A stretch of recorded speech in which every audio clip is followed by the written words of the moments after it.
Welcome back to Transfer Talk. We've had some fairly interesting stories regarding Manchester United in the last half an hour or so. Let's get live to Old Trafford right now to speak to our senior reporter, Melissa Reddy, who very much has her ear to the ground in Manchester United in terms of the team there.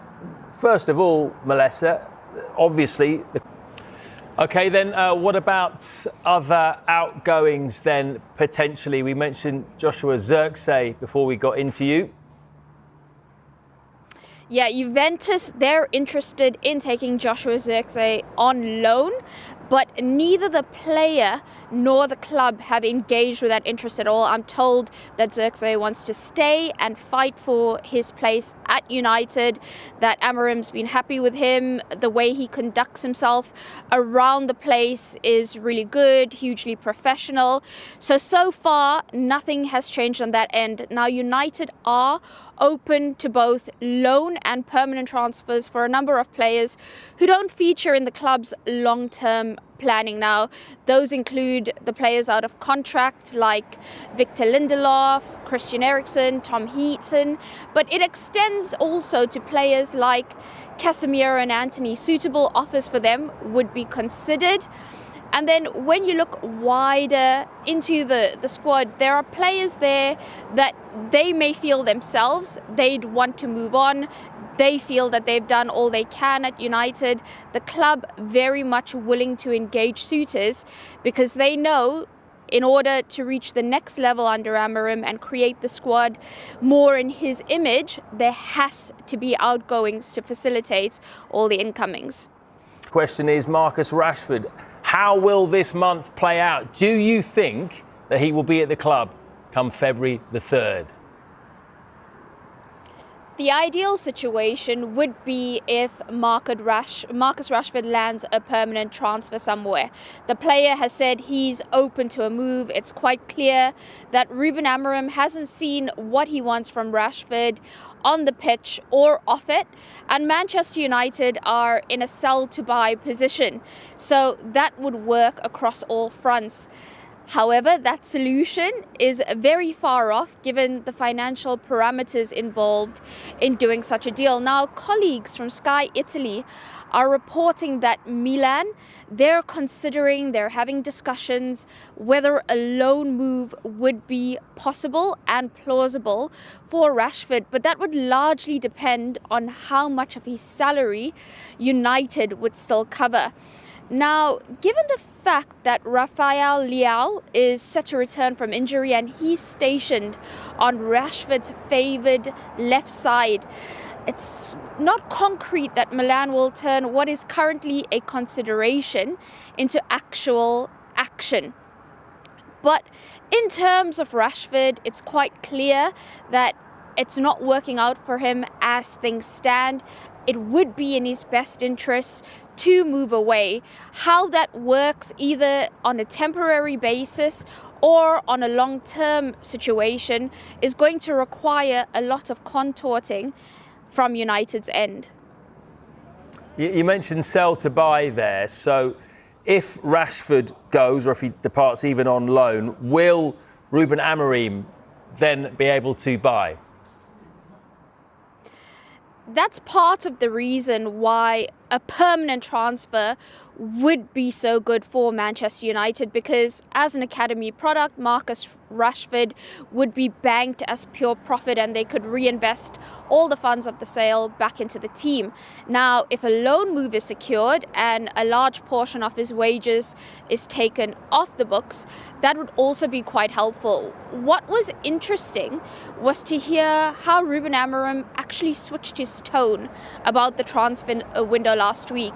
On Monday, he was telling us there's no point looking at the window for solutions for Manchester United given their position of needing to sell to buy. But by Friday, he was saying to us that United do have their eyes open in the market and they will try to do something.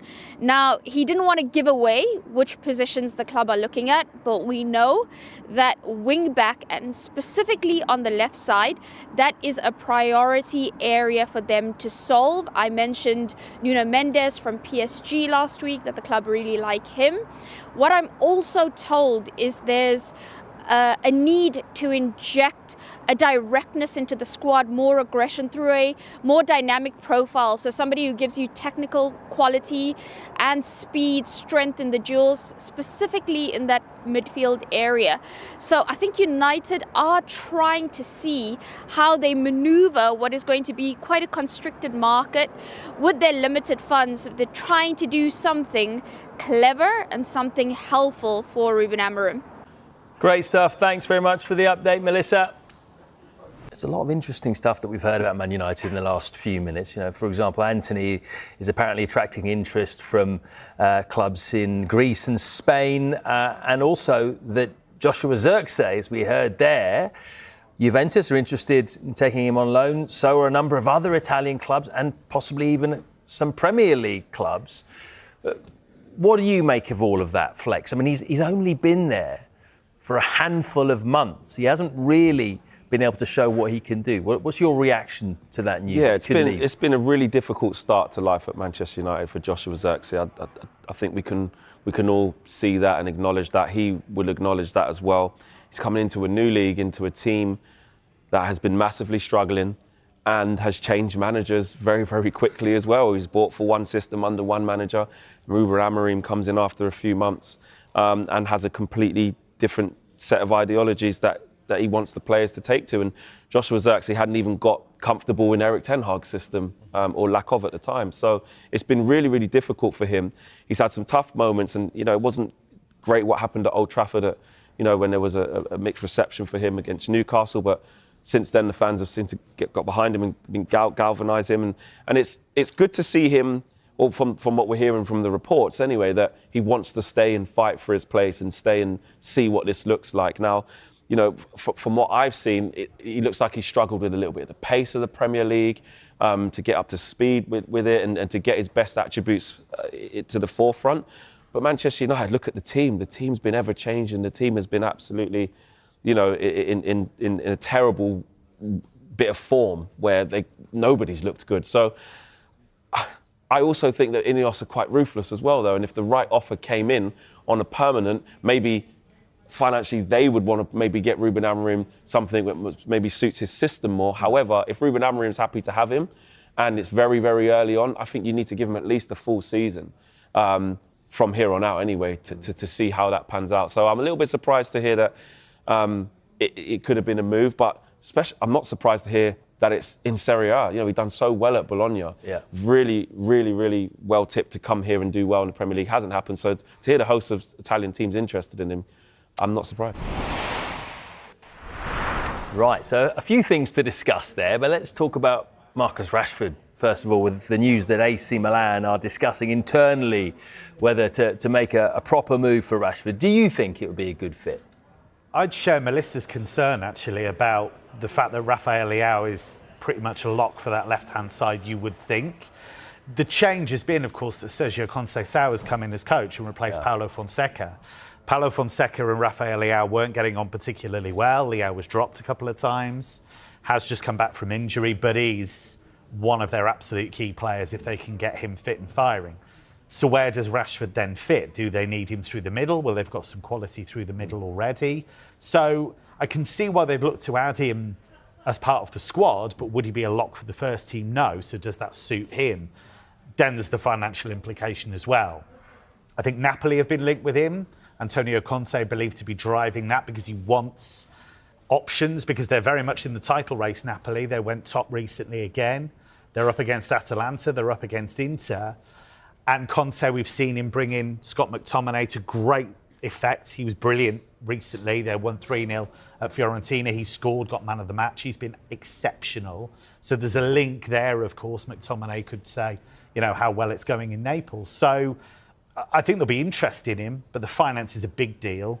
And is he prepared to fight for a place wherever he goes and not be an automatic first 11 player? Yeah, so just to reiterate, Juventus are interested in signing Joshua Zirkzee on loan. Inter Napoli, AC Milan also interested, and some Premier League clubs. However, we should stress that Zirkzee has no interest in leaving. He loves the club. He's determined to prove himself in the Premier League. So we'll keep you updated on that one.